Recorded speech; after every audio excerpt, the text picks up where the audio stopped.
The letter arrived with a circuit supply wagon, tucked between a bill for barbed wire and a catalog from St. Louis. It smelled faintly of lavender and city dust, a scent so out of place in the Wyoming territory that Elias Morgan held it for a long moment before slitting the envelope with his thumb. The paper was thin, the handwriting precise. It was from a matchmaker in Boston, a Mrs. Gable, confirming the arrangement. A woman was coming. Her name was Clara Whitmore, 23 years old, an orphan, of good character and plain appearance, seeking the security of a home in the West. A photograph was enclosed, a stiff portrait of a young woman with dark hair pulled back severely from her face. Her eyes, even in the flat, gray image, seemed to carry a weight that made her look older than her years. She was not looking at the camera, but somewhere just past it, as if at a future she was not entirely sure she wanted to see. Elias placed the letter and photograph on the rough-hewn mantelpiece, next to the faded tintype of his late wife, Martha. Martha had been gone 5 years, taken by a fever that had swept through the valley like a brush fire. The silence she left behind had become a presence in the small, sturdy cabin he had built for her. In the first year, it was a screaming void. In the second, a dull ache. Now, it was just a quiet companion, as constant as the wind that scoured the plains. He was not a man given to longing. The war had burned that out of him, left him with a practical, hardened core. He had seen men die for want of a clean bandage, for a sip of water, for a moment of hesitation.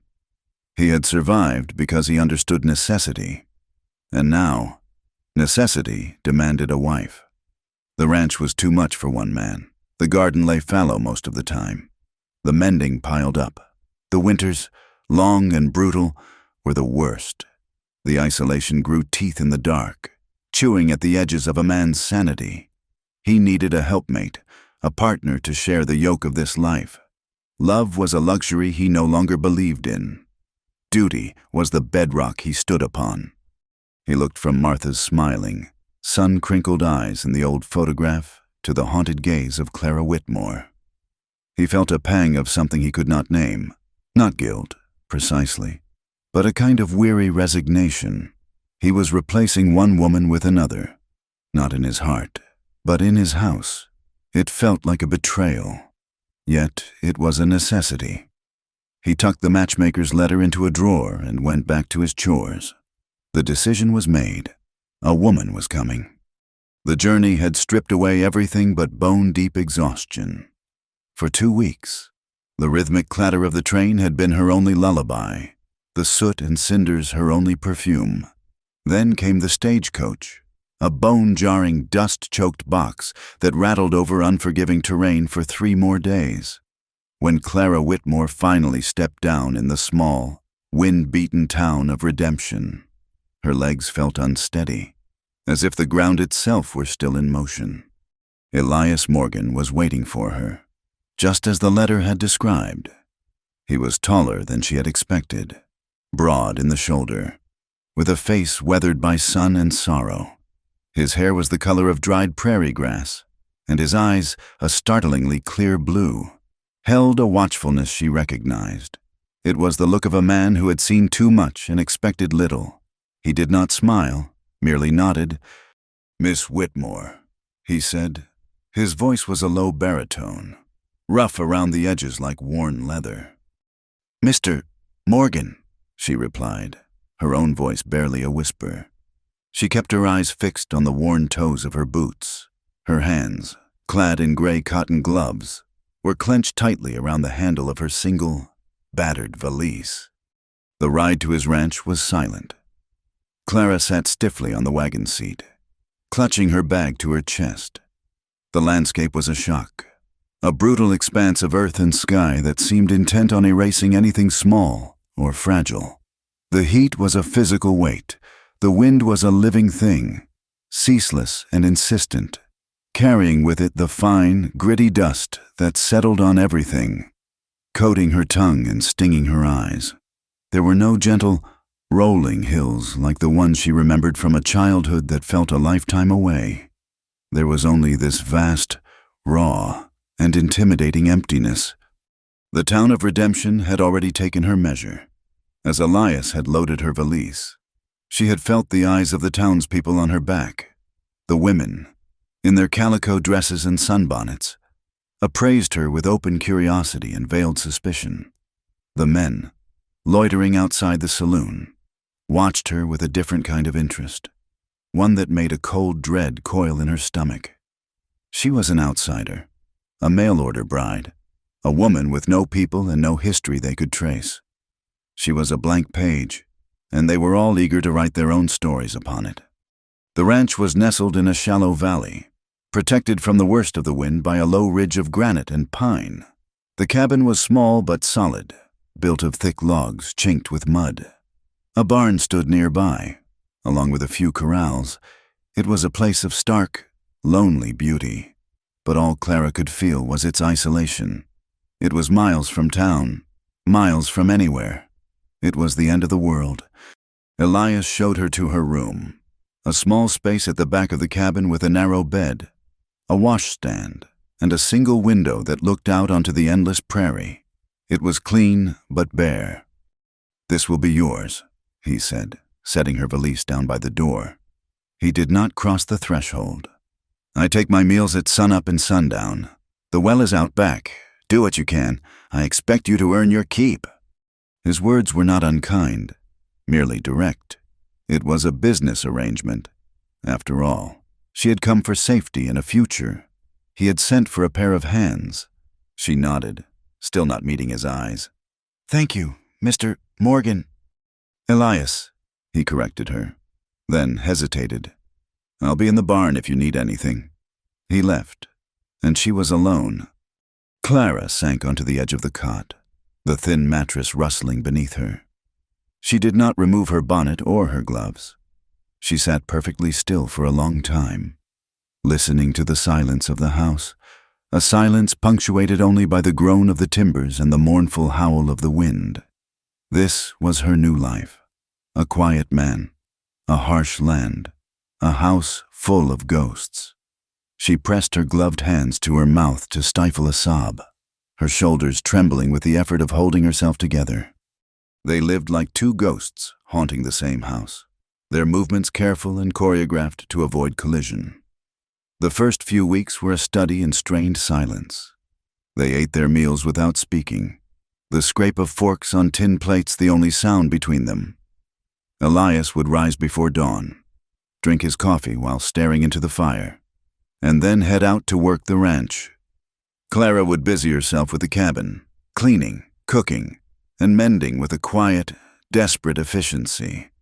He began to notice the small, jarring details that did not fit the picture of a simple orphan girl from the East. She flinched, not just at loud noises, but at sudden movements. If he reached across the table too quickly for the salt, her entire body would go rigid, her eyes wide with a fleeting, hunted look before she caught herself and lowered her gaze. She was a sparrow living in a hawk's shadow, constantly poised for flight. Her hands were never bare. From the moment she woke until she retired to her room, she wore the simple cotton gloves. She washed dishes with them on, kneaded dough with them on, her movements made clumsy by the fabric. He once saw her wince as she scrubbed a pot, a sharp intake of breath, and wondered if she had burned herself. But she said nothing, just continued her work with a grim set to her jaw. And she slept with a knife. He discovered it by accident. A cold snap had descended one night, and he had taken a spare woolen blanket from the chest at the foot of his bed, thinking to leave it outside her door. Her door was not latched, and it swung inward a few inches as he approached. In the sliver of moonlight slanting through her window, he saw her sleeping, a tense, coiled figure even in slumber. And on the small crate she used as a nightstand, beside a glass of water, lay a small, sharp paring knife, its blade gleaming. His blood ran cold. He backed away slowly, leaving the blanket on the floor in the main room. What kind of life had this woman lived that she felt the need to sleep with a weapon at her side? She barely ate. At meals, She would push the food around on her plate, taking only a few small bites of bread or potato. She was thin, too thin, with a fragility that seemed ill-suited to the demands of this land. He watched her grow paler, the shadows under her eyes deepening until they looked like bruises. He said nothing. He had seen men in the war waste away from wounds that were not on their bodies, but in their minds. He knew that questions were walls, not bridges. So he offered patience, a commodity he had in abundance. He would give her space, give her time. He would wait. One sweltering afternoon in late summer, Clara decided to tackle the vegetable garden. It was a patch of earth Martha had tended with loving care, but which Elias had let go wild. Clara seemed determined to tame it, to bring order to its chaos. She worked for hours under the relentless sun, her small figure bent over as she pulled weeds and turned the hard, dry soil. Elias watched her from the barn where he was mending a harness, a knot of unease tightening in his gut. She was working too hard, too fast, as if punishing herself. He called out to her once, "That's enough for one day. The sun is high." She glanced up, her face flushed, and gave a small, jerky nod, but did not stop. An hour later, he looked up from his work to see that she was gone. He scanned the garden and saw her, a crumpled heap of calico lying between the rows of withered corn stalks. He ran, his heart hammered against his ribs with an old, familiar fear. He reached her side and knelt, turning her over gently. Her face was ashen, her lips tinged with blue. Heat stroke. He swore under his breath, scooped her up into his arms. She weighed almost nothing, and carried her toward the cabin. As he laid her on her cot, her head lolled to one side, and her arm fell away from her body. The sleeve of her dress, a pale blue cotton, was soaked through with a dark, ugly stain. It was blood, and it was not from a new injury. He saw that the fabric was stuck to her skin. He reached for her arm, his mind working quickly, thinking to cut the sleeve away and tend to the wound. Her eyes flew open. They were wild, unseeing, filled with a raw and absolute terror. Before he could react, she scrambled away from him with a strangled cry, crab-walking backward until her back hit the far wall. She pulled her arm to her chest, cradling it like a wounded bird, her breath coming in ragged, panicked gasps. "Get away from me," she whispered, the words choked with horror. "Do not touch me." Elias froze, his hands raised in a gesture of peace. The violence of her reaction stunned him. It was not the fear of a modest woman being handled by a man. It was the terror of an animal caught in a trap. He saw the abyss in her eyes, the dark and terrible place she had gone to in her mind. He backed away slowly, his movements deliberate and calm. "All right," he said, his voice low and steady. "All right. Clara, I will not touch you." He retreated from the room, pulling the door closed behind him. He stood in the main cabin, his hands trembling slightly. He listened to the sound of her ragged breathing on the other side of the door, and the silence that followed. The blood on her sleeve, the raw terror in her eyes. The pieces were beginning to form a picture in his mind, and it was a dark and ugly one. He felt a cold fury rise within him, a rage directed at the faceless ghosts that haunted his wife. Later that evening, long after the sun had set, she emerged from her room. She looked pale and frail in the flickering lamplight, but she was composed. She stood before him, her hands clasped, her gaze fixed on the floorboards. "I apologize for my behavior earlier, Mr. Morgan," she said, her voice a strained monotone. "I was overcome by the heat. It will not happen again." It was a dismissal, a wall erected between them. He wanted to break it down, to demand answers, to offer, what, comfort? He did not know how. He was a man of fences and fields, not of complicated sorrows. So he said nothing. He just nodded, a single, sharp dip of his chin. But from that day on, he began to watch her more closely, not with the detached curiosity of a stranger, but with the sharp, aching concern of a man who was beginning to understand that he had not just taken on a helpmate, but the keeper of a terrible secret.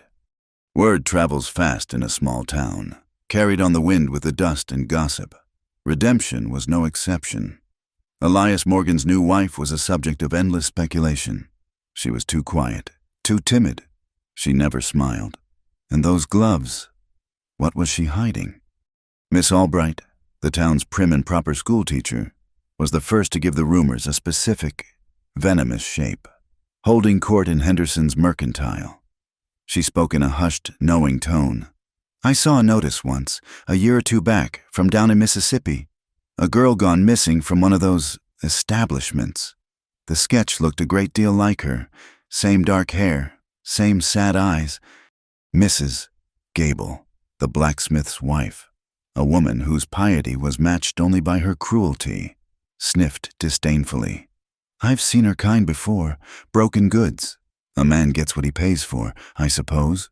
He wanted a cheap pair of hands and ended up with a tainted woman." The whispers followed Elias like his own shadow. When he went to town for supplies, conversations would cease as he entered a room, only to resume in hushed tones as he passed. He felt the judgment in their eyes, the smug pity. He ignored it, his face a granite mask. But one day, as he was loading sacks of flour into his wagon, he heard Jedediah Gable, the blacksmith, speaking to another man. "Morgan's got himself a soiled dove nesting in his house. Ought to be careful she does not bring her trade to town." Something inside Elias snapped. The quiet patience he had cultivated for weeks evaporated in a flash of heat. He dropped the flour sack, strode over to Gable, and grabbed the front of his shirt, slamming him back against the wall of the smithy. Gable was a big man, but Elias had the cold, efficient strength of a soldier. "Clara is my wife," Elias said, his voice dangerously low. "Her name is Mrs. Morgan. The next person in this town who speaks of her with disrespect will answer to me. Is that understood?" Gable, his face pale, nodded quickly. Elias released him and walked back to his wagon without another word. He had defended her, drawn a line in the dust, but as he drove the long, quiet miles back to the ranch, the public anger gave way to a private, gnawing guilt. He had brought her here. He had plucked her from whatever life she had been living and dropped her into this fishbowl of suspicion and cruelty. He had done it for his own selfish needs, for companionship, for help, for a buffer against the crushing loneliness. And in doing so, he had exposed her to a new kind of hell. The rumors might be lies, but her pain was real. He had seen it in her eyes. He had made a promise to the matchmaker to provide her with safety, and he was failing. The thought sat like a stone in his gut.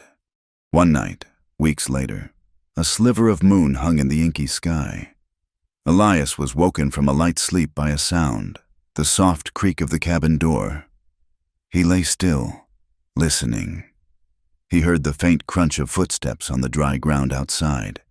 He rose from his bed, pulling on his trousers, and went to the window.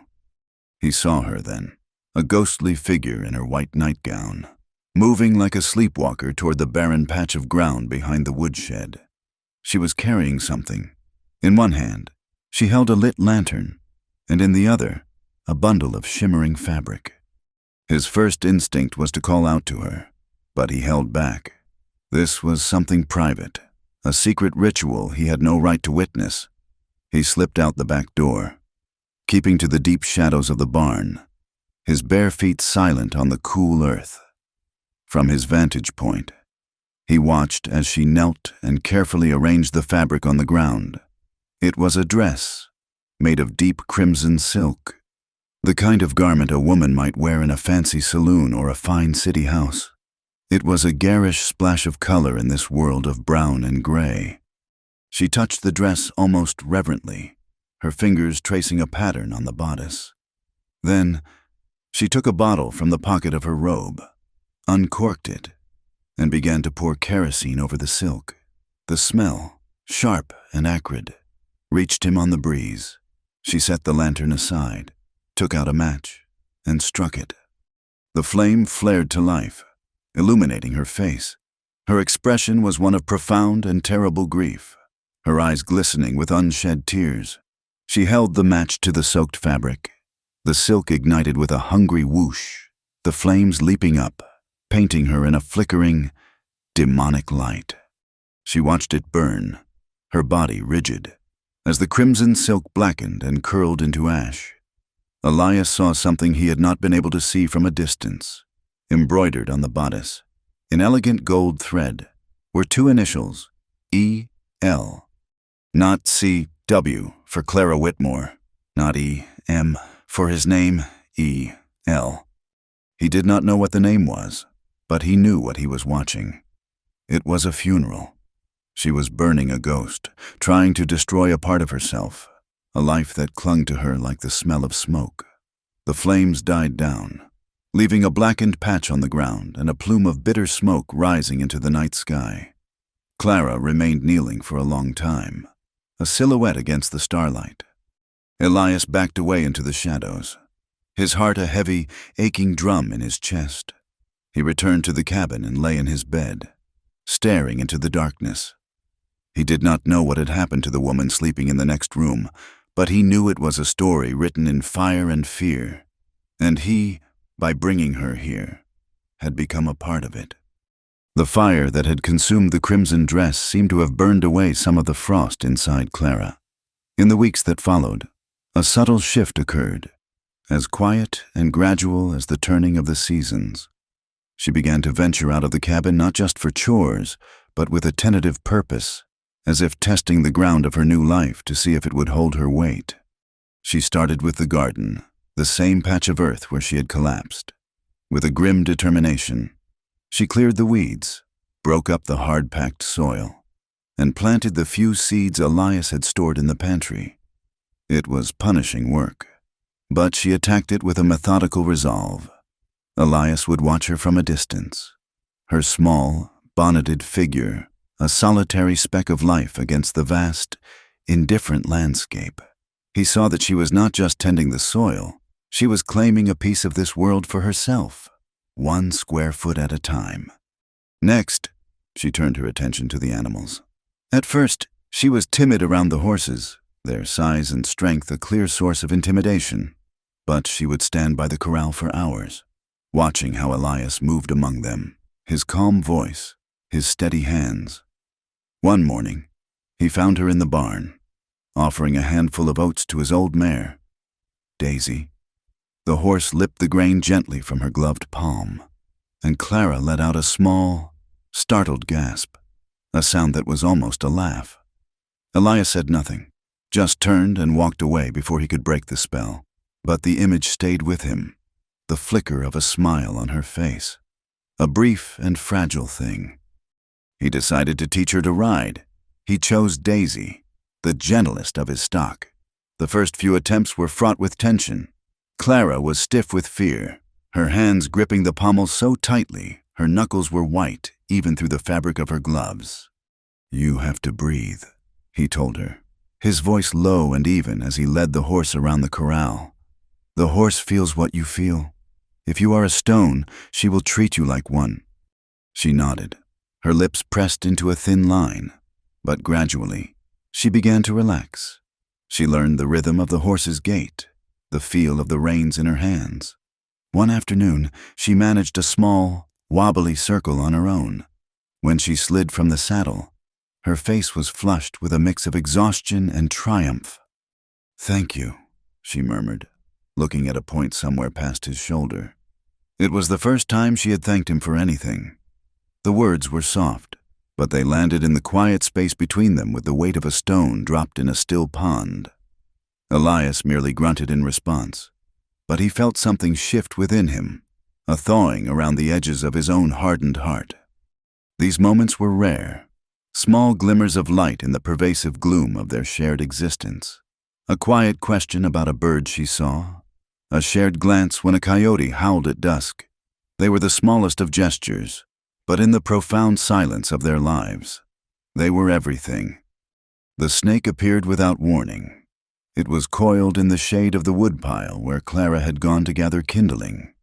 A diamondback, its scales the color of dust and death. It did not see her at first, but as she reached for a piece of split pine, its tail began to vibrate. The sound cut through the still afternoon air, a dry, buzzing hiss that was the sound of the earth itself issuing a threat.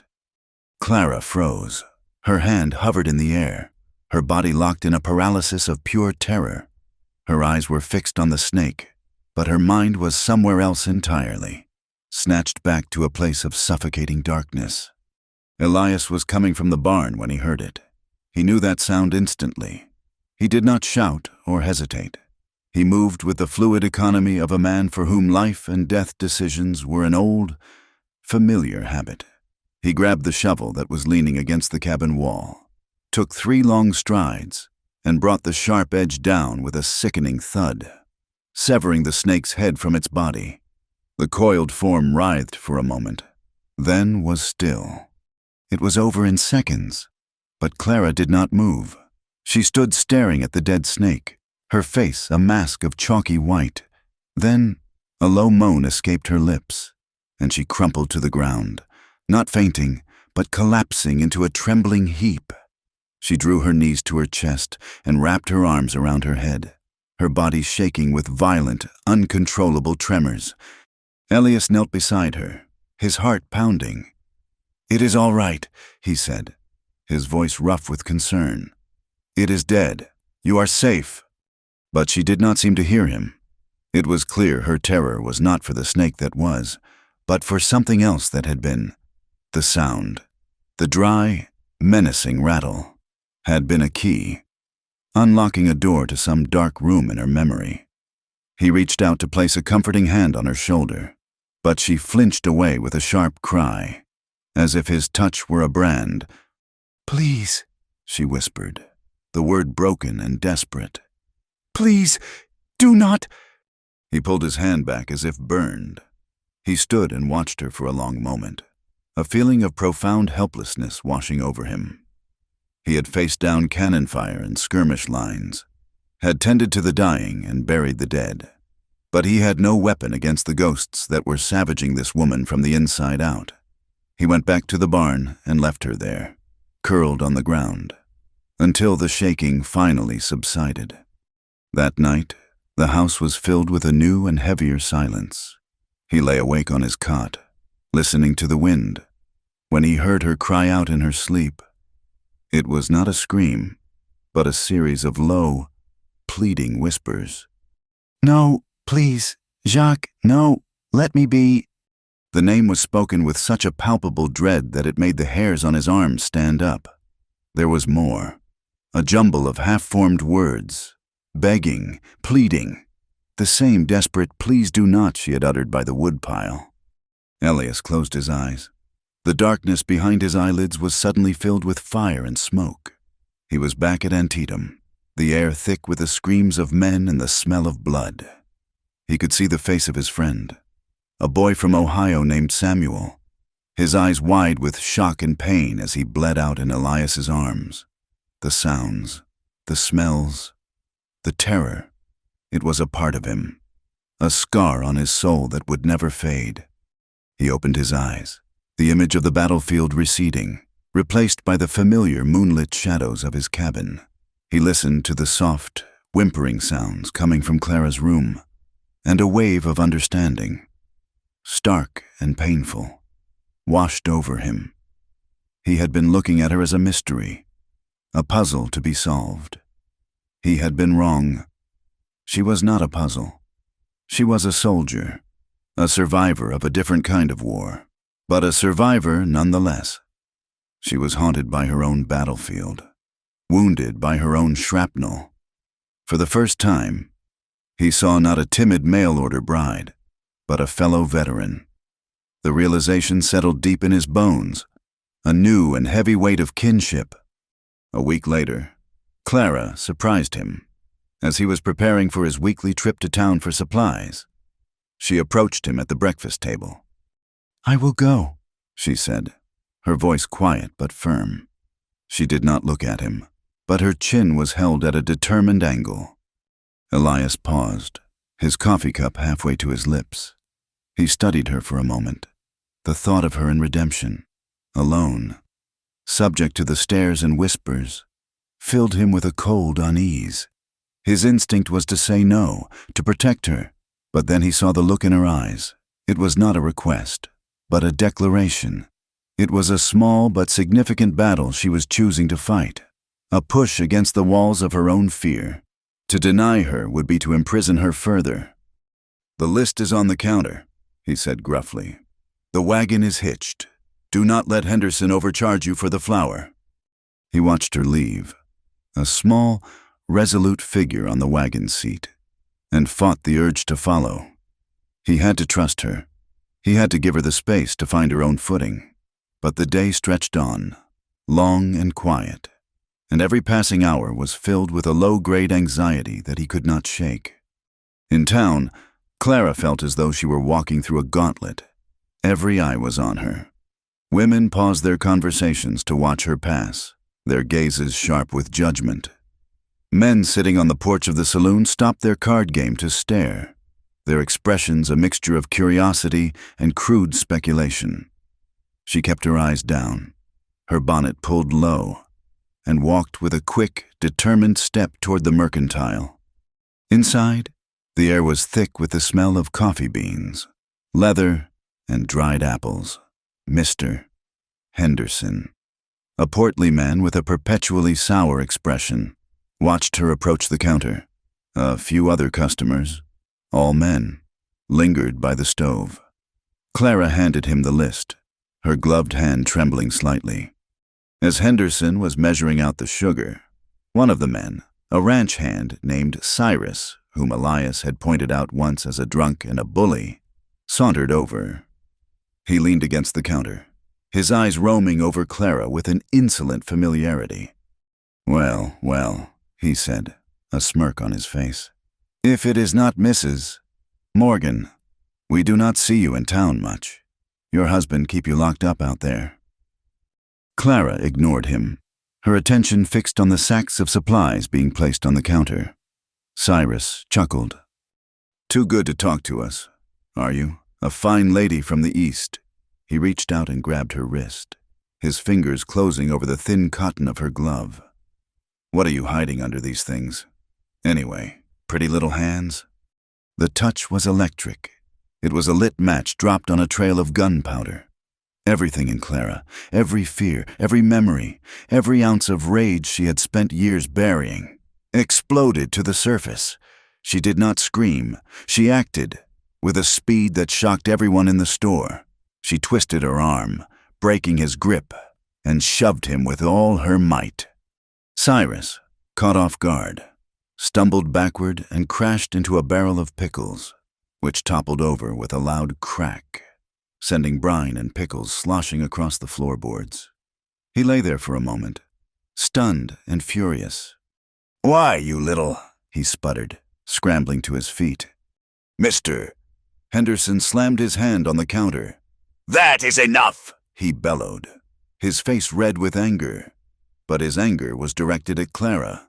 "Look what you have done, my merchandise. You come in here, causing trouble. I will not have it. You are lucky I do not call the sheriff. Get your things and get out. And I am not sure you are welcome back." Clara stood frozen, her heart hammering against her ribs. The adrenaline drained away, leaving her cold and shaking. The eyes of everyone in the store were on her, filled with accusation. She saw no help there, no understanding, only condemnation. She quickly paid for the supplies, her movements stiff and jerky, and fled the store, not looking back. Elias heard the story from the stable boy when he went to town the next day to sell a horse. The boy recounted the tale with wide-eyed relish. The grab, the shove, the spilled pickles. Elias's blood ran cold, then hot. A slow, burning fury began to build inside him, an anger so pure and white-hot it felt like something he had not tasted since the war. It was not directed at Clara. It was for her. It was a rage against the casual cruelty of the world, against men like Cyrus who saw women as things to be touched and tested, and against men like Henderson who blamed the victim for the violence done to them. He finished his business at the stable and then walked directly to Henderson's mercantile. He strode through the door, his face set like stone. Henderson was behind the counter, and he paled slightly when he saw Elias. Elias did not raise his voice. He did not need to. The quiet menace in his tone was more effective than any shout. "Henderson," he said, his voice flat and cold. "My wife was in here yesterday." "Now, Elias," the storekeeper began, holding up his hands placatingly. "She caused quite a disturbance. She bought flour, sugar, coffee, and beans." Elias cut him off. "I would like the same order, and I will pay you double." Henderson blinked, confused. "Double?" "That is right," Elias said. "Double. Half for the supplies, and the other half is for the privilege of my wife shopping in your store without being assaulted by drunks. It is a protection fee. For you. From me. Because if I ever hear that a man has laid a hand on her again, or that you have spoken a single unkind word to her, you will not have to worry about the cost of pickles. You will have to worry about the cost of rebuilding your store after I tear it down with my bare hands." He placed a stack of coins on the counter, more than enough to cover the exorbitant price. He gathered the supplies and walked out, leaving a stunned and silent store behind him. That night, he found Clara sitting by the hearth, staring into the flames. She had not spoken a word since he returned. She looked smaller than ever, as if she were trying to shrink into herself and disappear. He sat in the chair opposite her. For a long time, neither of them spoke. The only sound was the crackle and pop of the fire. "The West is a harsh place," he said finally, his voice softer than she had ever heard it. "It marks everyone it touches. But you are not the only one with scars." He stood and began to unbutton his shirt. Clara watched him, her eyes wide with a mixture of confusion and fear. He pulled the shirt off and turned his back to the firelight.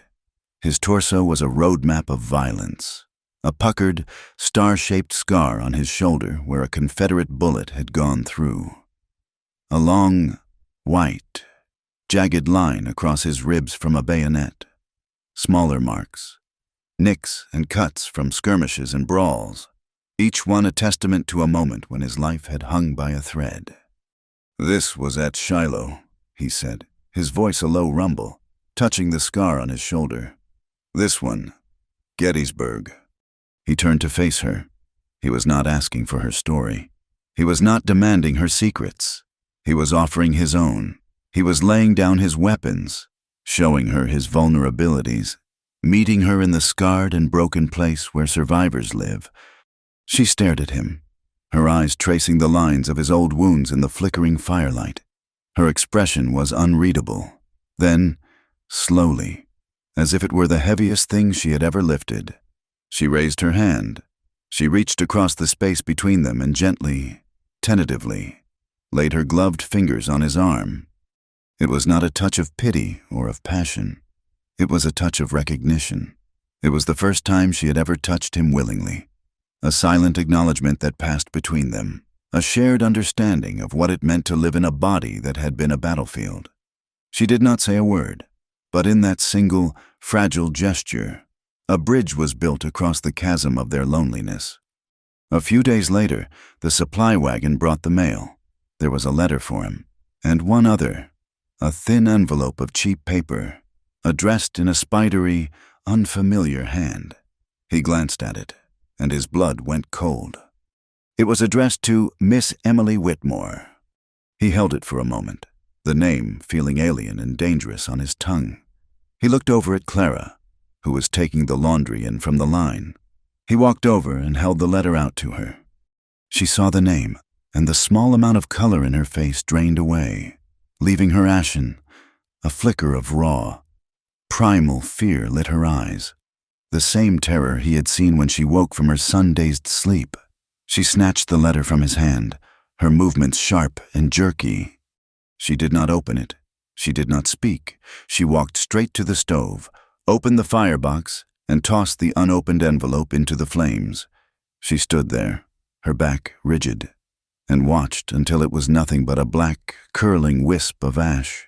The ghost she had tried to bury was not yet dead.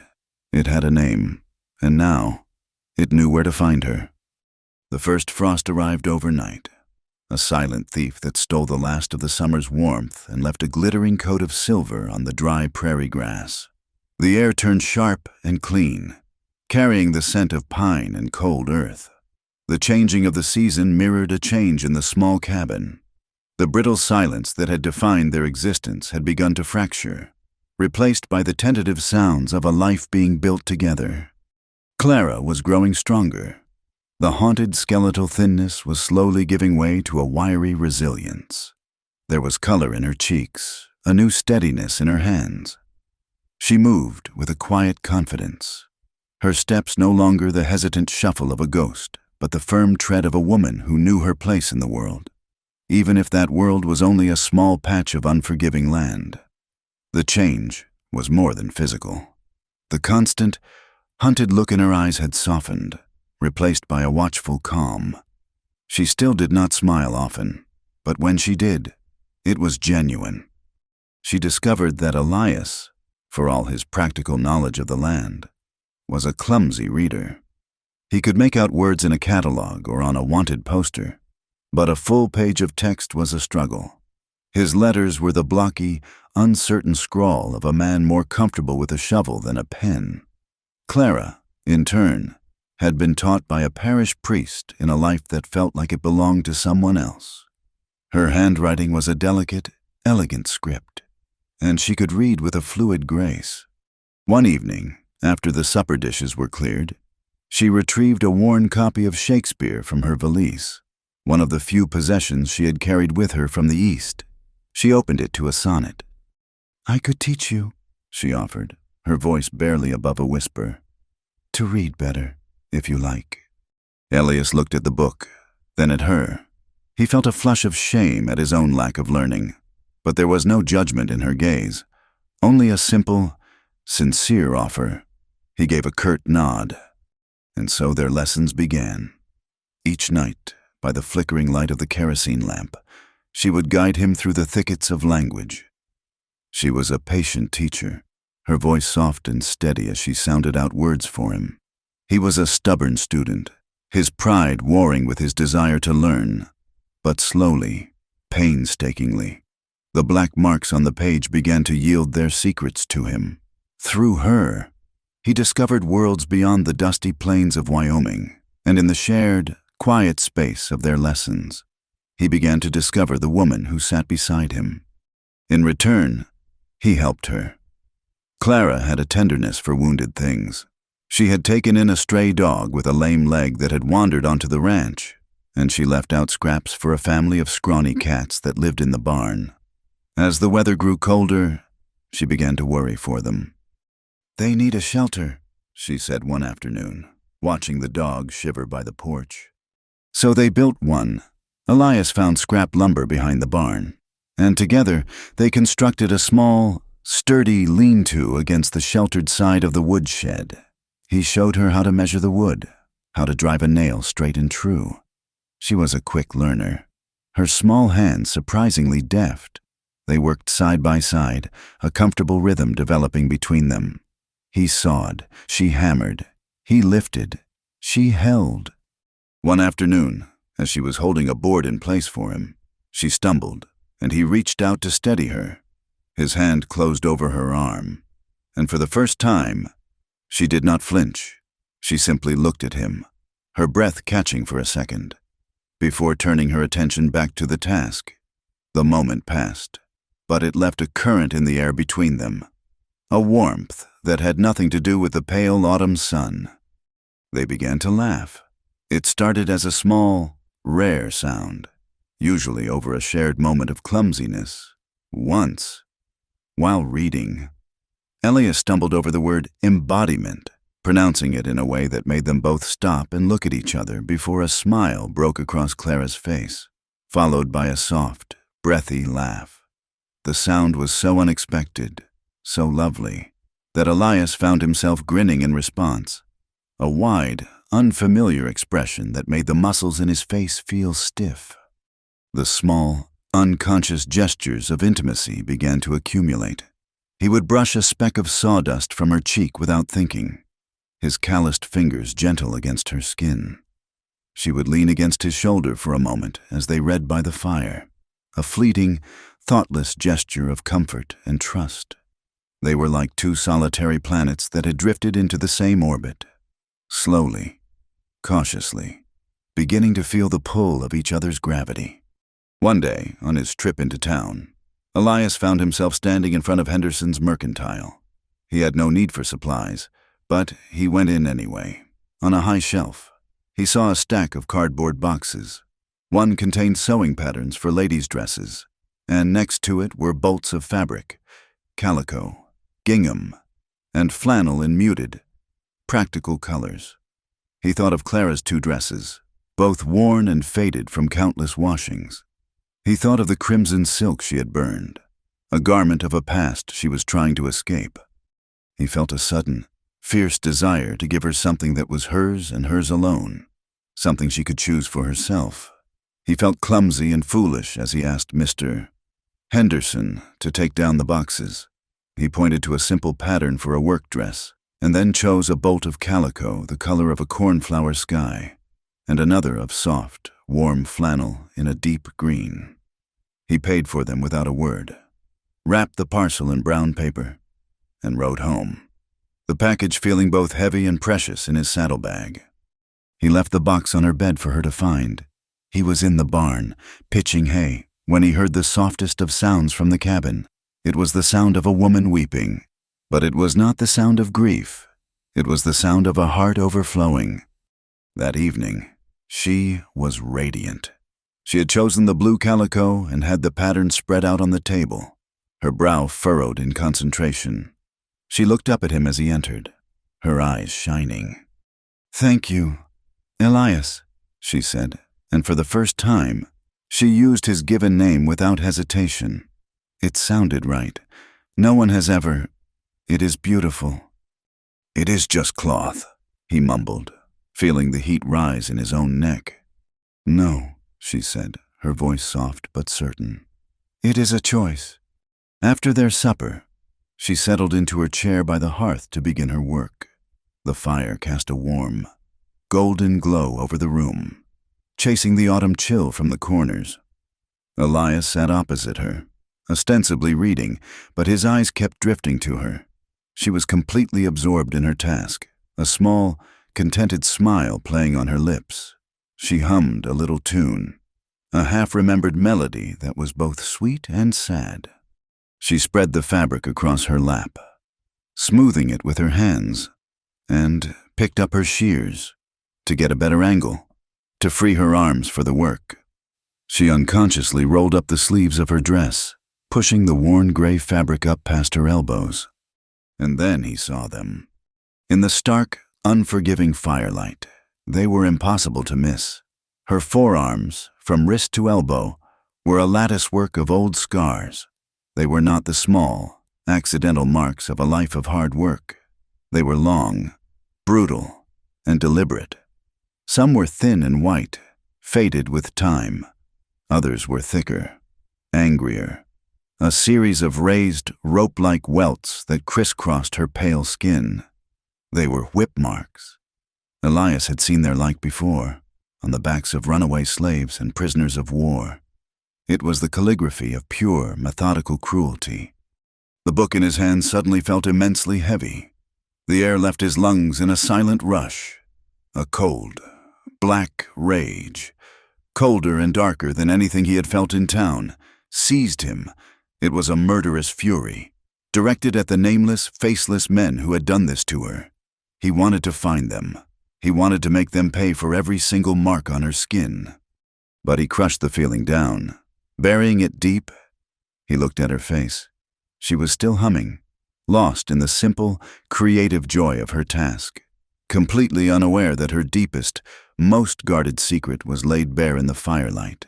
He knew, with a certainty that shook him to his core, that if he reacted with shock, with pity, with anything other than absolute gentleness, the fragile trust they had built would shatter into a million pieces. He had to be her anchor, not another storm. He waited until she paused, setting her shears down for a moment to stretch her fingers. He took a breath, marshaling all the calm he possessed. He leaned forward slightly. He whispered her name, just to get her attention. "Clara!" She looked up, her eyes soft and questioning in the warm light. And then she followed his gaze down to her own arms. The color drained from her face. The small smile vanished, replaced by a look of pure, gut-wrenching horror. She tried to pull her sleeves down, her fingers fumbling with the fabric, but it was too late. The secret was out. A strangled sob escaped her lips, and she curled in on herself, hiding her arms, her face crumbling in shame and terror. Elias moved from his chair and knelt on the floor beside her. He did not touch her. He just waited until the first wave of her panic subsided. Then he spoke, his voice a low, gentle whisper, barely audible above the crackling of the fire. "What happened to you?" The question was not a demand. It was not an accusation. It was an opening. It was the softest touch on the most bruised part of her soul. And it was all it took. The dam broke, a lifetime of unshed tears, of swallowed screams, of silent endurance, came pouring out.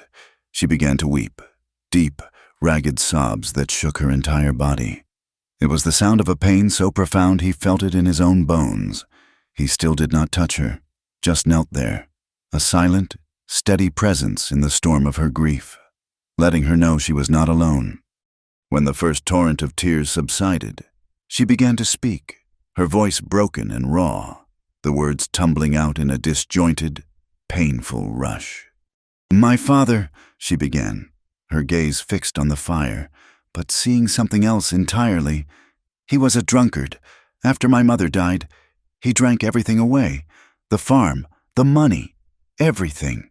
When there was nothing left, he sold me." Elias's hands clenched into fists at his sides, but his face remained a mask of calm. "There were men. They took me south, to a house in Mississippi. It was a terrible place.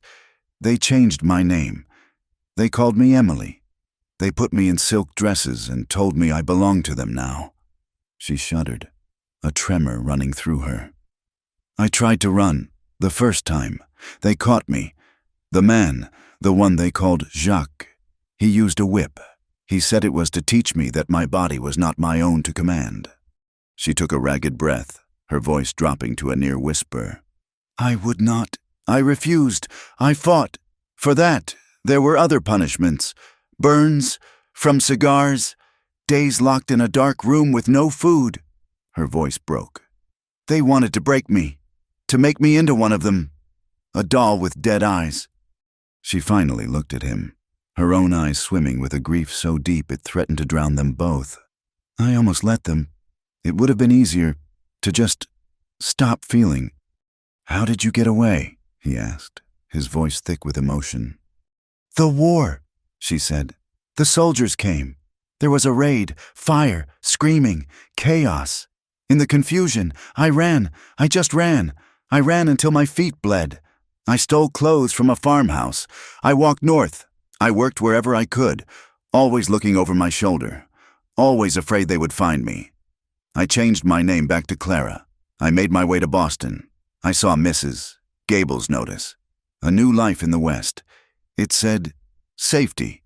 I thought, if I could just get far enough away, I could leave Emily behind. I could be Clara again. She did not know. I did not tell her my real story." She finished, the confession leaving her breathless and hollowed out.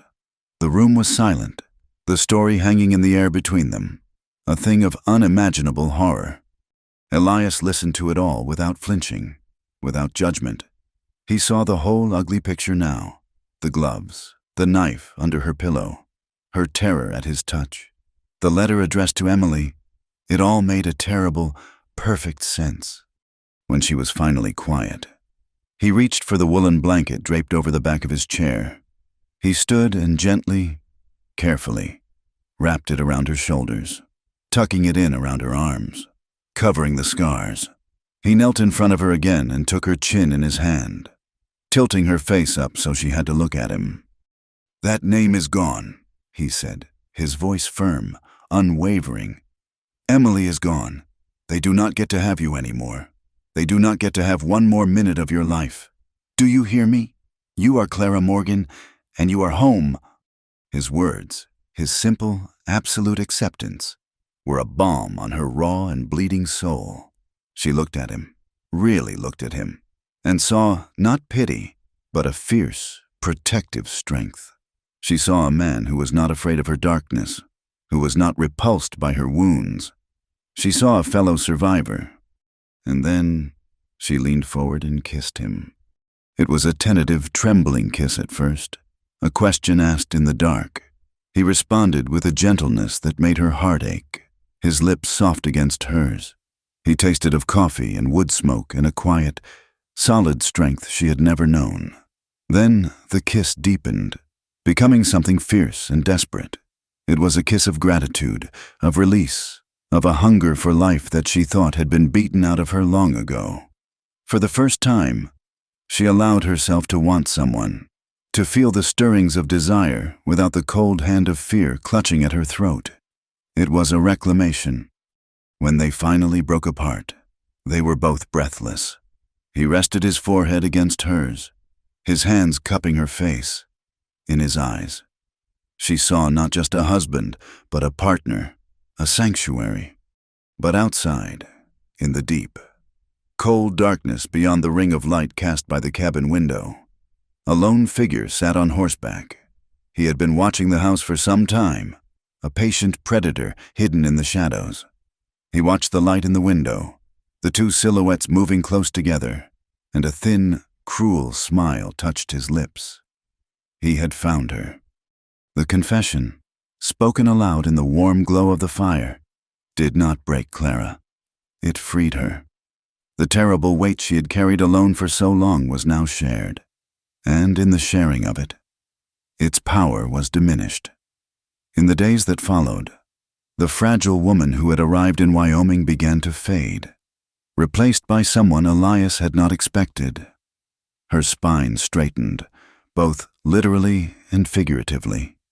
She met his gaze more often, and sometimes she even met the gazes of others. Her own journey through darkness had given her a keen eye for the suffering of others, the quiet pains that women in a town like Redemption were expected to endure in silence. She began to see the town not as a monolithic wall of judgment, but as a collection of individuals, each with their own hidden scars. There was Mrs. Peterson, a widow whose husband had died a year prior in a supposed fall from a horse. She was a timid, bird-like woman who rarely spoke and flinched at loud noises. One afternoon, when Clara brought her a small loaf of bread, she saw the dark, ugly bruises circling the widow's upper arm, almost hidden by her sleeve. Clara said nothing about the marks.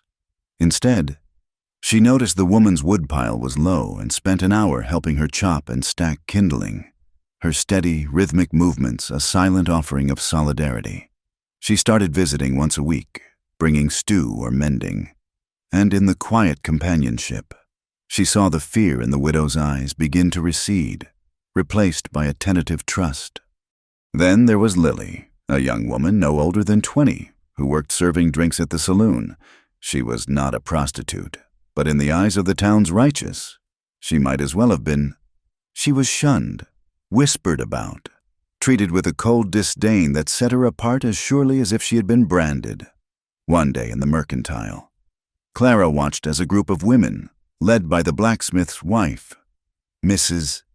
Gable, deliberately turned their backs when Lily approached the counter, leaving her standing in a circle of icy silence. Clara, who was examining a length of twine, set it down and walked directly over to the young woman. "Good morning, Lily," she said, her voice clear and calm. "That is a lovely color on you." Lily, who had been staring at the floor, looked up, her eyes wide with shock. The other women stared, aghast at the public association. Thank you, Mrs. Morgan," Lily stammered. "I was just wondering," Clara continued, ignoring the venomous glares from the other customers, "if you know the best way to keep deer out of a vegetable garden." Mine is finally starting to produce, and I would hate to lose it. It was a simple, normal conversation, the kind women had every day. But in that context, it was a revolution. It was an act of deliberate inclusion, a refusal to honor the town's cruel, unspoken rules. Lily's face, at first stunned, broke into a tremulous, grateful smile. Some of the women in the store looked on with grudging admiration. A few, however, saw it as a confirmation of their worst suspicions. The soiled dove was gathering a flock. The whispers grew louder. Some said Clara Morgan had a good heart. Others called her poison, a corrupting influence drawn to her own kind. The division came to a head on a Sunday morning. The church was the one place in redemption where the entire community was forced to sit together. The preacher, Reverend Miller, was a fire and brimstone man who saw sin lurking in every shadow. That morning, his sermon was on the subject of the fallen woman, the temptress who leads good men astray. He spoke of impurity, of secrets, of women whose pasts were a stain upon the community. He did not say Clara's name, but his eyes kept finding her where she sat beside Elias, his gaze lingering with a weight of pious condemnation. Clara sat ramrod straight, her hands clenched in her lap, her face pale but impassive. She felt the eyes of the congregation on her, felt their judgment like a physical blow. Elias listened, his face a mask of cold fury. When the preacher spoke of the need to cast out the sinner lest she taint the whole flock, Elias had had enough. He stood. The movement was so abrupt it drew a collective gasp from the pews. He did not say a word. He simply turned to Clara, held out his hand, and looked at her. It was a silent question, a silent offer of escape. She placed her hand in his without hesitation, together, in the dead silence of the church. They walked down the central aisle and out the heavy oak doors, leaving the preacher standing in his pulpit, his mouth agape. The walk home was silent. They did not speak of what had happened. They did not need to. His action had spoken louder than any words. He had stood with her, publicly, against the entire town. He had chosen her over piety, over convention, over peace. As they walked, their hands remained clasped, a warm, solid link against the coldness of the world. In that shared injustice, the quiet affection that had been growing between them deepened into an unbreakable bond. He was her husband, yes, but more than that. He was her ally. He was her safe harbor. The town's response was swift and ugly. A few days later, they woke to a violation. Sometime in the dead of night, someone had crept onto their land. Scrawled across the wide barn door in crude, white letters were 2 words: whore bride. Clara saw it first when she went to fetch the milk. A strangled cry escaped her lips. Elias came running from the cabin. He saw the words, and his face hardened into a dangerous mask. He looked from the door to Clara. The strength she had cultivated over the past weeks had vanished. She was trembling, her face ashen, the old, hunted look back in her eyes. "We have to go," she whispered, her voice shaking. "This is my fault. I have brought this on you. Elias, we have to run." He stepped in front of her, blocking her view of the hateful words. He took her by the shoulders, his grip firm but gentle, forcing her to look at him. "No," he said, his voice a low, fierce rumble. "We are not running. This is our home. Your home." He looked her directly in the eye, his gaze unwavering. "Let them talk. Let them write their poison. It does not matter. I know who you are. Clara, that is all that matters." His certainty was an anchor in the storm of her fear. She leaned into him, burying her face in his chest, and he held her tightly as the sun rose on their defiled home. Later that day, he took a bucket of lye soap and scrubbed the words from the door until his own knuckles were raw, erasing the stain with a silent, furious determination. The rider returned a week later. He did not come with the bravado of an enemy announcing himself. He was simply there, a sudden and unwelcome presence at the edge of the yard as Elias was splitting firewood. He sat on his horse, a lean, wiry man with a dusty coat and a face that seemed devoid of all emotion. His eyes were small and cold, like chips of flint. "Elias Morgan?"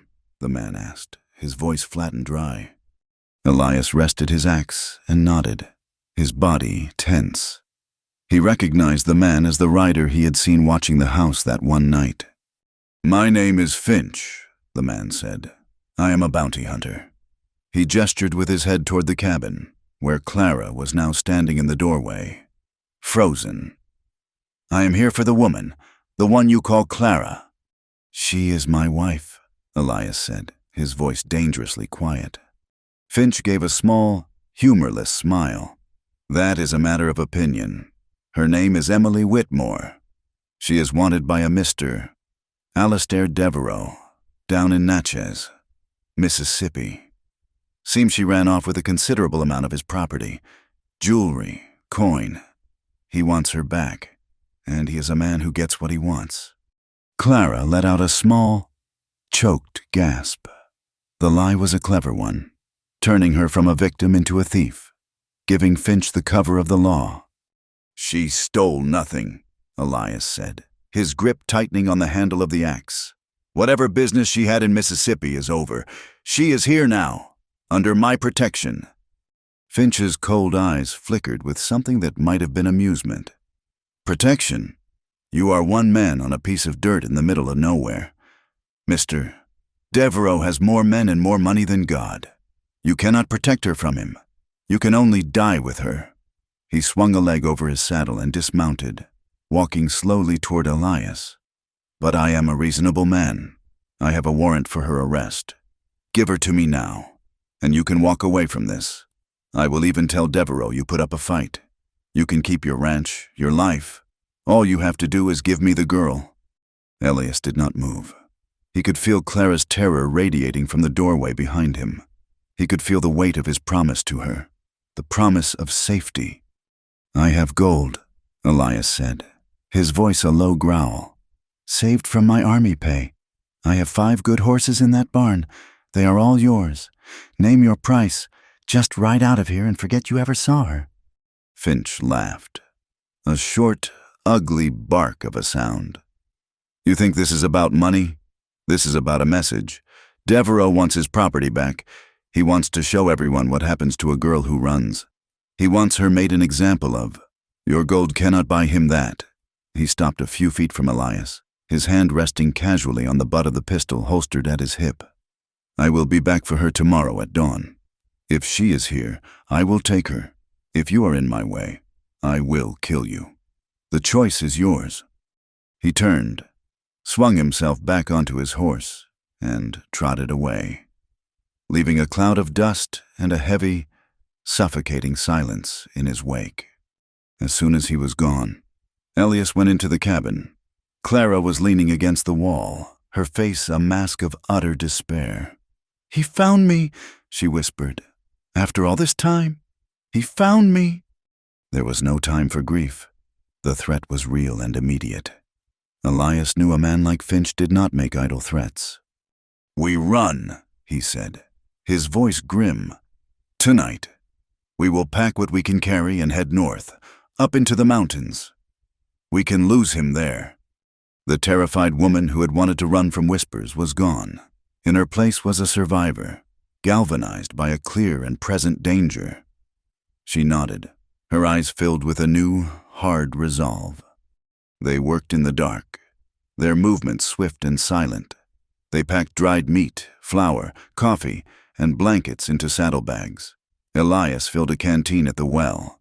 He checked his rifle, his hands moving with the familiar, practiced motions of a soldier preparing for battle. Then he went to the small, locked chest at the foot of his bed.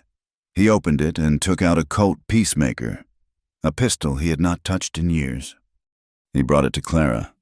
"Do you know how to use one of these?" She shook her head, her eyes wide as she looked at the weapon. "You need to," he said grimly. He took her out behind the barn, away from the moonlight. He showed her how to hold it, how to cock the hammer, how to aim and squeeze the trigger, not pull it. Her hands were trembling, but she listened, her face a pale oval in the darkness. He gave her the pistol. "Keep this with you, under the wagon seat tomorrow. Do not hesitate to use it." They did not sleep. They sat at the table in the dark cabin, waiting for the first hint of gray light in the east. They were no longer just husband and wife. They were fugitives, comrades in a desperate fight for her life. Just before dawn, they loaded the wagon. Elias hitched the two strongest horses. Clara climbed onto the seat, placing the heavy pistol on the floorboards and covering it with a blanket. Elias took one last look at the cabin, the home he had built with his own hands, and then climbed up beside her. He took the reins, and with a soft click of his tongue, set the horses moving down the long track that led away from the ranch. The air was cold and still. The only sound was the creak of the wagon wheels and the soft thud of the horses' hooves. They made it half a mile, to a point where the track narrowed, passing through a rocky outcrop, and that was where Finch was waiting. He stepped out from behind a large boulder, a rifle in his hands. "That is far enough, Morgan." Elias pulled the horses to a halt. "Finch, I told you to leave." "And I told you what would happen if you got in my way," Finch said calmly, raising the rifle to his shoulder. Elias reacted instantly, shoving Clara down onto the floor of the wagon. "Get down!" he yelled, reaching for the rifle that was propped against the seat beside him. But he was too slow. The world exploded in a deafening crack of sound and a flash of fire. Elias felt a searing, white-hot pain tear through his left shoulder. The impact threw him backward, off the wagon seat, and he landed in a heap on the dusty ground. His rifle clattered uselessly a few feet away. Clara screamed his name. She looked over the side of the wagon and saw him lying there, his shirt already turning a dark, wet crimson. Finch was walking toward him, calmly working the lever action on his rifle, preparing for the finishing shot. Something inside Clara broke. It was not the fragile, fearful thing that had shattered so many times before. It was a dam of rage and love and a fierce, primal will to survive. All the fear, all the pain she had ever suffered, coalesced into a single, blinding point of action. She was not Emily Whitmore, a victim to be taken. She was Clara Morgan, and the man on the ground was her husband. She did not scream again. She did not run. She reached under the blanket, and her fingers closed around the cold, heavy steel of the pistol. She pulled it out, cocked the hammer with her thumb as Elias had shown her, and rose from the floor of the wagon. Finch was 10 yards away, his back to her, his attention focused on the wounded man on the ground. "Elias!" she screamed. He turned at the sound of her voice, a look of surprise on his face. He saw the pistol in her hand and his mouth twisted into a sneer. He started to raise his rifle toward her. She fired. The sound of the shot was deafening in the narrow pass. The pistol bucked in her hand, the recoil jarring her arm. She saw Finch cry out and stumble, dropping his rifle as he clutched at his leg. He collapsed to the ground, cursing, a dark stain spreading across his trousers just above the knee. She did not fire again. She dropped the pistol into the wagon and scrambled over the side, her eyes only for Elias. She ran to him and knelt in the dust, her hands hovering over the bloody wound in his shoulder. "Elias," she cried, her voice thick with terror and desperation. He was conscious, his face pale and beaded with sweat, his teeth gritted in pain. "Clara," he breathed. She ignored the wounded bounty hunter groaning on the ground. She ignored the horses, which were stamping nervously. She ripped a long strip from the hem of her petticoat, folded it into a thick pad, and pressed it hard against his shoulder. Just as she had seen army medics do in her flight from the south, he cried out in pain, but she held it there, her slight frame braced over his, a fierce and desperate guardian. Then she lifted her head, and for the first time in her life, she screamed not in fear, but for help, her voice echoing off the rocks, a raw, powerful cry for the life of the man she loved. And in the distance, over the rise, she heard an answering shout. Help was coming. She did not run. She stayed. The world came back to Elias in fragments. The rumble of wagon wheels, the concerned face of his neighbor, Silas Henderson, leaning over him, the sharp, agonizing pain in his shoulder that seemed to radiate through his entire body. But through it all, one thing was constant. Clara, her face, pale and streaked with dust and tears, was the first thing he saw. Her hand, holding a bloody cloth to his wound, was a point of pressure and reality in the swirling chaos. Her voice, calling his name, was the thread that pulled him back from the blackness. The journey back to the ranch was a blur of pain. They laid him in the back of his own wagon, Silas driving while his wife, Sarah, tried to make Elias comfortable. Clara did not ride with them.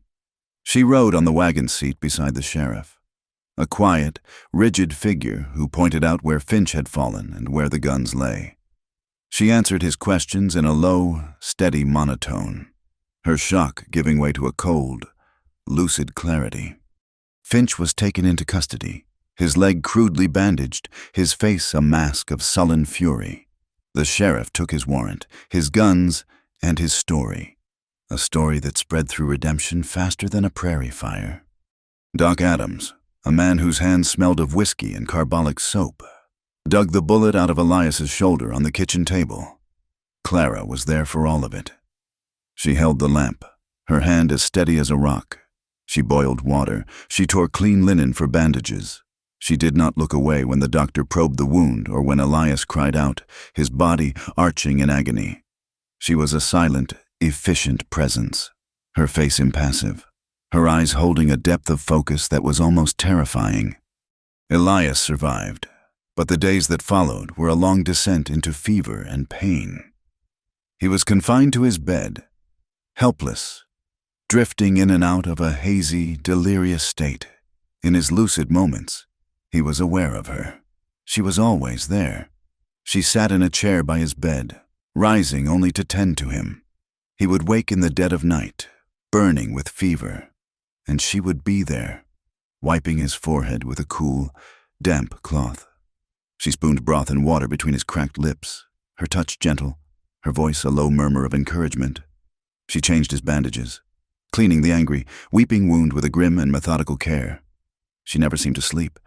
The small cabin, once a place of silence and distance, was now filled with a singular, intense focus of her devotion. She was nursing him back to life, one painful hour at a time, refusing to leave his side as if her very presence could ward off the death that lingered in the shadows of the room.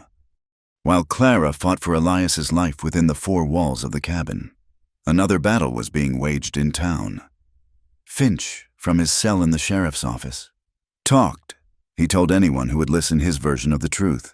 He was a lawman, a bounty hunter, tracking a fugitive thief named Emily Whitmore. He painted a picture of a cunning, manipulative woman who had run away from a benevolent benefactor in Mississippi after stealing a fortune in jewels. He claimed she had seduced the lonely rancher, Morgan, and had then tried to kill him when he confronted her. The story was a perfect storm, combining the town's existing suspicions with a salacious, shocking narrative. The name, Emily Whitmore, was repeated with relish. The missing girl from the southern establishment Miss Albright had once spoken of. The tainted woman Mrs. Gable had sniffed at. It all fit. The whispers became a roar of condemnation. Clara was no longer just a quiet, strange mail-order bride. She was that woman from Mississippi. Her past, twisted and sensationalized, was now public property. The town turned on them. The shunning that had been a matter of cold shoulders and whispers now became an open and hostile blockade. When Clara, her face etched with exhaustion, went to the mercantile for laudanum for Elias's pain, Mr. Henderson refused to serve her. "We do not sell to your kind here," he said, his arms crossed over his chest, his face a mask of self-righteousness. "This is a decent town." She had to ride 5 miles to the Henderson ranch and beg a bottle from Sarah, who gave it to her with a sad, apologetic look in her eyes. On the street, Mothers would see her coming and physically pull their children to the other side of the road, as if her very presence were a contagion. She was an outcast, a pariah. The brand they had tried to place on her before had now been seared into her skin for all to see. Elias, emerging slowly from the fog of fever, saw the toll it was taking on her. He saw the new lines of strain around her mouth, the return of the deep, bruised shadows under her eyes. She was retreating again, pulling back into the silent, haunted shell of the woman who had first arrived. He would wake to find her staring out the window, her expression one of utter desolation. One evening, as she sat by his bed, mending one of his shirts, she finally broke. "This is my fault," she whispered, her voice thick with self-loathing. "Everything, your shoulder, the way they look at you. You would be better off without me. Elias, I should go. As soon as you are strong enough, I will leave. I will not bring any more trouble to your door." Elias struggled to push himself up on his good arm, the effort making him wince in pain. He reached out and caught her hand, stilling the needle. His grip was weak, but his eyes were clear and fierce. "You will do no such thing," he said, his voice a low, rough command. "You are my wife. This is your home. Trouble was already here. Clara, it found you. You did not invite it." He tightened his grip, forcing her to meet his gaze. "Listen to me. Their judgment means nothing. It is the noise of small, frightened people. If they want to judge you, let them." He took a breath, his voice softening but losing none of its intensity. "I know what you have survived. That is all that matters. You will not run. We will not run." His words were a lifeline. She looked at him, his face pale with pain and weakness, yet his spirit an unyielding fortress. He was fighting for her, even from his sickbed. She did not pull her hand away. She simply turned it over and laced her fingers through his, a silent promise to stay. But the town's hatred was not content with whispers and shunning. One night, a week after the shooting, they were woken by a hellish orange glow and the terrified whinnying of the horses. Elias struggled out of bed, grabbing his rifle, a wave of dizziness and pain washing over him. Clara was already at the door. The barn was on fire. Flames licked up the dry timber walls, roaring into the night sky. Vandals! It was a message, an act of communal violence meant to drive them out, while Clara frantically released the terrified horses and her small family of stray animals from their shelter. Elias, weak as he was, managed to pump a few buckets of water from the well, a futile effort against the raging inferno. They could only stand and watch as the barn, a structure that had stood for 20 years, collapsed into a heap of glowing, blackened timbers.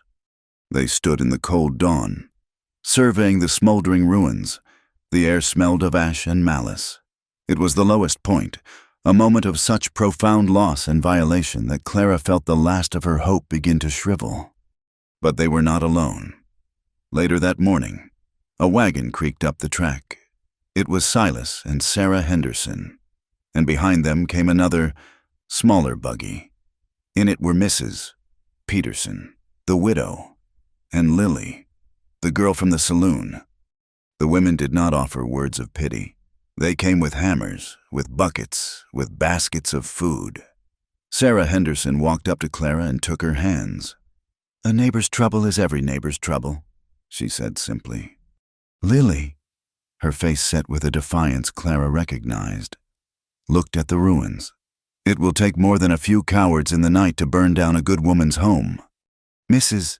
Peterson, the timid widow, simply began picking through the debris, salvaging what tools she could from the ashes. For the next week, this small, unlikely group of women worked. They helped Elias, who directed them from a chair, his arm in a sling. They cleared the blackened timber. They laid a new foundation. Silas Henderson brought a load of fresh lumber from his own property. They were a small island of decency in an ocean of hate. They were women who knew, in their own ways, what it was to be judged, to be bruised, to be outcast, In the act of rebuilding the barn, they were rebuilding something else. They were forging a community of their own, built not on piety and judgment, but on shared strength and quiet understanding. As they worked, hammering nails and lifting beams, Clara felt the cold knot of despair in her chest begin to dissolve. She was not alone. A few days later, her resolve hardened by this new alliance. Clara did something she never thought she would do. She rode into town and went to the sheriff's office. She asked to see the prisoner. Finch was sitting on his cot in the small, dark cell, his wounded leg propped up on a stool. He looked up as she entered, and his face twisted into a venomous sneer. "Well, well," he spat. "Come to gloat. Have you— Emily?" He said the name like it was a curse, a final, poisoned arrow from his quiver. Clara stood just outside the bars, her hands clasped calmly in front of her. The woman who would have crumpled at the sound of that name a few weeks ago was gone. She looked at him, at his hateful, bitter face, and felt nothing. No fear, no anger, only a kind of distant pity. "My name," she said, her voice clear and steady, "is Clara Morgan." She did not raise her voice. She did not need to. It was a simple statement of fact, an undeniable truth that stripped him of his last weapon. She had come not to confront him, but to face the ghost he represented. And in facing it, she saw it for what it was. A pathetic, powerless man in a cage. He could call her by the old name, but it no longer had any hold on her. It was the name of a girl who had died in a fire in Mississippi a long time ago. She turned and walked out, leaving him sputtering in her wake. She had not gone there for him. She had gone there for herself. The following Sunday, Elias decided he was well enough to go to church. He was still weak, his arm in a sling, and he leaned heavily on a cane, but his eyes held a formidable resolve. Clara walked beside him, her head held high. As they entered the church, a hush fell over the congregation. They took their seats in their usual pew, a solitary island in a sea of hostile and curious faces. Reverend Miller began his sermon. He spoke of righteousness, of the sanctity of their community, of the need to guard against corrupting influences. The subtext was as thick and suffocating as smoke. Halfway through the sermon, Elias slowly, painfully, got to his feet. He leaned on his cane, his face pale but his voice surprisingly strong as it cut through the preacher's words. "Reverend," he said, his voice echoing in the silent church, "I have something to say." The preacher stopped, stunned. The entire congregation turned to stare at Elias. "You have all been talking about my wife," he began, his gaze sweeping across the faces of his neighbors. "You have been whispering and judging, and you have burned down my barn. You have done all this without knowing a thing." He paused, taking a slow breath. "You men," he said, his voice growing stronger. "Many of you fought in the war. You know what it is to see things that a man should not have to see. You know what it is to live with the scars. You know what survival costs." He looked directly at the preacher. "You speak of sin. Let me tell you about sin. Is it a sin to be a child sold into bondage? Is it a sin to fight for your own life when others try to beat it out of you? Is it a sin to run from a living hell and try to build a new life from the ashes? If that is sin, then we are all sinners." He did not tell them her story. He did not give them the details they craved. He gave them something more important, a mirror. "My wife, Clara, is a survivor. She has survived more cruelty and injustice than any of you could possibly imagine. She is the strongest, bravest person I have ever known. She is not a stain on this community. She is a testament to the strength of the human spirit, and I am proud to be her husband." He finished, his breathing heavy from the effort. The silence in the church was absolute, thick and profound. No one moved, no one coughed. Then, in the back pew, Silas Henderson, a man of few words, gave a single, decisive nod of his head. A moment later, his wife Sarah did the same. Across the aisle, another rancher, a man who had lost 2 sons at Gettysburg, slowly nodded as well. Not everyone was moved. Mrs. Gable stared straight ahead, her face a mask of pinched disapproval. Reverend Miller looked flustered and angry, but something had shifted. The solid wall of condemnation had cracked. Elias's words, spoken from a place of love and conviction, had planted a seed of doubt, a seed of humanity. It was not forgiveness. It was not acceptance. Not yet, but it was the beginning of change. Winter bled into spring with a slow, grudging thaw. The snow receded from the high peaks first, then the plains, leaving the earth damp and smelling of new life. The creek that ran through the valley began to swell with meltwater, its voice changing from a winter whisper to a boisterous rush. Green shoots, stubborn and miraculous, pushed their way through the hard-packed earth.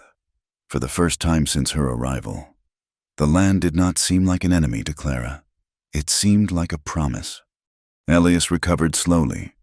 The wound in his shoulder ached with the changing weather, a constant, dull reminder of how close they had come to losing everything. But with each passing week, his strength returned. He was able to walk the fence line, his stride growing steadier, his face losing the pallor of the sick room. He directed the final stages of the barn raising from the ground, his voice once again the quiet, confident command of a man who knew his work.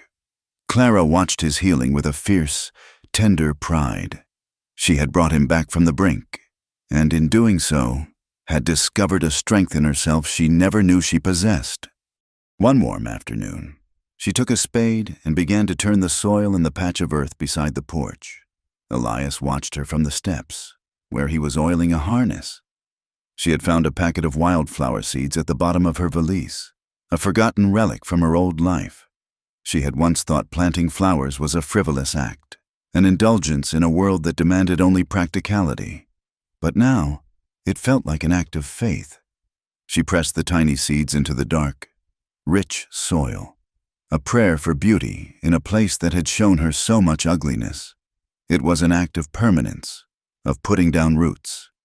Their life together settled into a new rhythm, a quiet melody of shared work and easy companionship.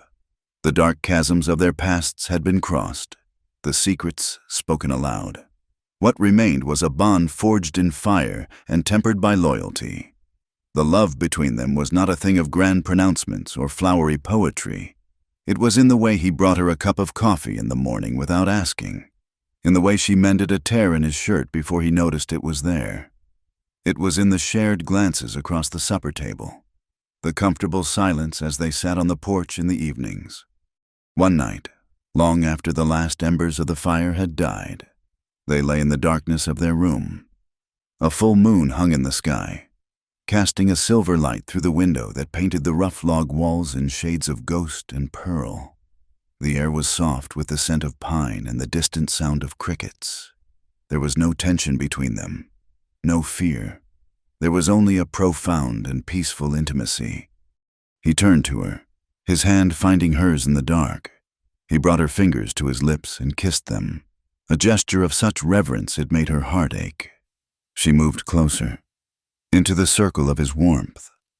The time for words was over. He made love to her with a tenderness that unraveled the last tight knots of fear in her soul. Every touch was a question, and her response was the answer. It was a slow, gentle discovery, a mapping of new and beautiful territory. There was no shame, no memory of old brutalities, only the profound, staggering truth of being wanted, being cherished, for exactly who she was. Afterward, they lay tangled together, their bodies still humming with the aftershock of their connection. Her head rested on his good shoulder, her hands spread flat against his chest, feeling the steady, rhythmic beat of his heart, with a feather-light touch. She traced the old, faded scar on his ribs, the long, jagged line from the bayonet. It was a part of him, a part of the story that had made him the man he was. She leaned in and pressed a soft kiss to it, a silent acknowledgement of the battles he had fought. He shifted, his own hand moving to her arm, which lay across his chest. In the pale moonlight, the lattice of her own scars was visible, a faint, silvered map of her own survival. He did not look away. He did not flinch. He lowered his head and gently, reverently, kissed the most prominent of the marks, his lips warm against her skin. It was not a kiss of pity. It was a kiss of acceptance, of honor. He was kissing her history, her pain, her strength. In that single silent gesture, he healed a wound so deep she had thought it would bleed forever. For the first time in her life, she felt not just safe in a man's arms, but whole. A week later, Elias came back from a trip to town with a document from the land office. That evening, he spread it out on the table. It was the deed to the ranch. He had had it redrawn. At the top, in the clerk's neat, official script, were two names, Elias Morgan and Clara Morgan. She stared at it, her vision blurring with tears. She ran her fingers over her own name, a name she had fought so hard to reclaim, now tied irrevocably to this piece of earth. "It is yours too, Clara," he said, his voice quiet but firm. "Every inch of it, the part the sun shines on, and the part that lies in shadow. It is ours." It was more than a gift of security. It was a statement of partnership, of equality. This land, which had once seemed so alien and hostile, was now her home, legally and in her heart. She belonged here. The next time the circuit mail rider came through, Clara had a letter waiting for him. It was addressed to Mrs. Gable, the matchmaker in Boston.